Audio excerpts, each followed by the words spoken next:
ডিব্ৰুগড়ৰ অসম মেডিকেল কলেজত নিশা এক ভয়ংকৰ অঘটন সংঘটিত হয়। ভয়াৱহ অগ্নিকাণ্ডত ভেণ্টিলেটৰত থকা দুটি নৱজাতক শিশুৰ মৃত্যু হয়। প্ৰসূতি আৰু অভিভাৱকৰ মাজত সৃষ্টি হয় তীব্ৰ আতংকৰ। হস্পিটেলৰ তৃতীয় মহলাত সোমবাৰে নিশা প্ৰায় 11 বজাত বৈদ্যুতিক শ্বৰ্ট চাৰ্কিটৰ ফলত সংঘটিত এই অগ্নিকাণ্ডত হস্পিটেলখনত সংকটজনক অৱস্থাত চিকিৎসাধীন হৈ থকা দুটি নৱজাতক শিশুৰ মৃত্যু হোৱাৰ ঘটনাই এতিয়া তীব্ৰ প্ৰতিক্ৰিয়াৰ সৃষ্টি কৰিছে। বৈদ্যুতিক শ্বৰ্ট চাৰ্কিটত নৱজাতকৰ মৃত্যুৰ ঘটনাক অস্বীকাৰ মেডিকেলৰ অধীক্ষকৰ। ওপৰত আছিলোঁ ছাৰ, তাৰপিছত জুই লাগিলে ওপৰত গোটেই লাইনখিনি অফ কৰি দিলে।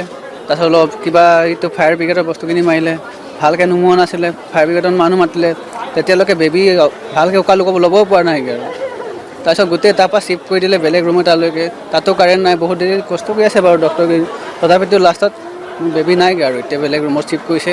এতিয়া এক ঘণ্টা বেছি হ'ল আৰু কাৰেণ্ট যোৱা। তাৰপিছত এতিয়া আহিছে কাৰেণ্ট বহুত দেৰি পিছত। মোৰ বেবী ভেণ্টিলেটৰত আছিলে। মোৰ এতিয়া 5 তাৰিখে হৈছিলে, এতিয়া 8 তাৰিখ হ'ল, 5 দিনমান হ'ল।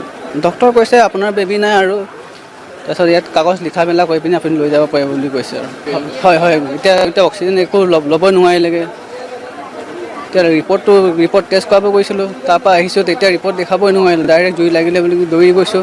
সিহঁতৰ যিখিনি নাৰ্ছ ডক্টৰ চব ৰুমৰ পৰা পলাই পতং। তাৰপিছত আমি নিজে গৈ পিনি বেবীক টানি লৈ ওলাই আনিছোঁগৈ।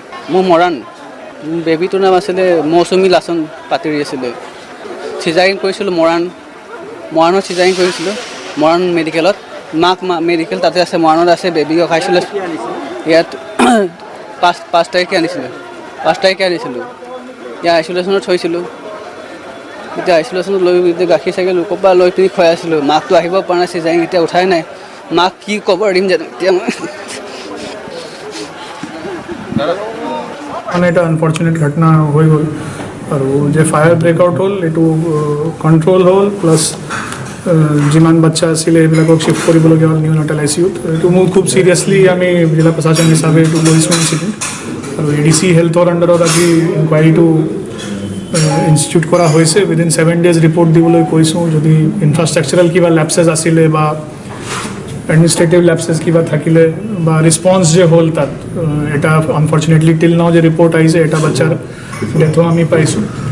কিবা ৰেছপন্সত যদি প্ৰব্লেম আছে অল এংগলছ আমি চাম আৰু যদি কিবা একাউণ্টেবিলিটি ফিক্স কৰিব লাগে সেইটো আমি কৰিম। ছাৰ মৃত্যু বা ক্ষয়ক্ষতি কেনেকুৱা ধৰণৰ কিমান?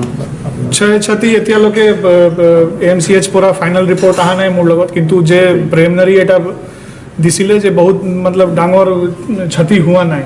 লাইফ এটা ডেথ আজি ৰাতিপুৱা লোকে দেখাইছিল আৰু যদি কিবা ইনক্ৰিজ হৈছে এইটো আমাক জনাব। কিন্তু মোৰ ইম্পৰ্টেণ্ট ইজ যে চেঞ্চিটিভিটি যে আছে এই জায়গাৰ আৰু যে এনেকুৱা ইনচিডেণ্ট এইটো খুব এটা মানে এলাৰ্মিং। আৰু ফিউচাৰত যাতে এনেকুৱা নহয় এইটো আমি যদি লাৰ্ণ কৰিব পাৰোঁ যে কিবা ভুল থাকি গ'ল বা ৰেছপন্সটো কেনেকুৱা হ'ল। কাৰণ যদি 50টা বাচ্চা NICUত আছিলে তাহলে মানে ফায়াৰ ব্ৰেকছ আউট কিবা মানে বহুত ডাঙৰ এটা ইনচিডেণ্ট হৈ গ'লেহেঁতেন। বাট ফৰ্চুনেটলি ইমান ডাঙৰকৈ নহ'ল। চ' ইয়াৰটো বহুত কেয়াৰফুলি আমি চাবলৈ বিচাৰিছোঁ আৰু আমি যেতিয়া ৰিপৰ্ট পাম নিশ্চয় আমি একশ্যন ল'ম। Bureau report 7 News Now।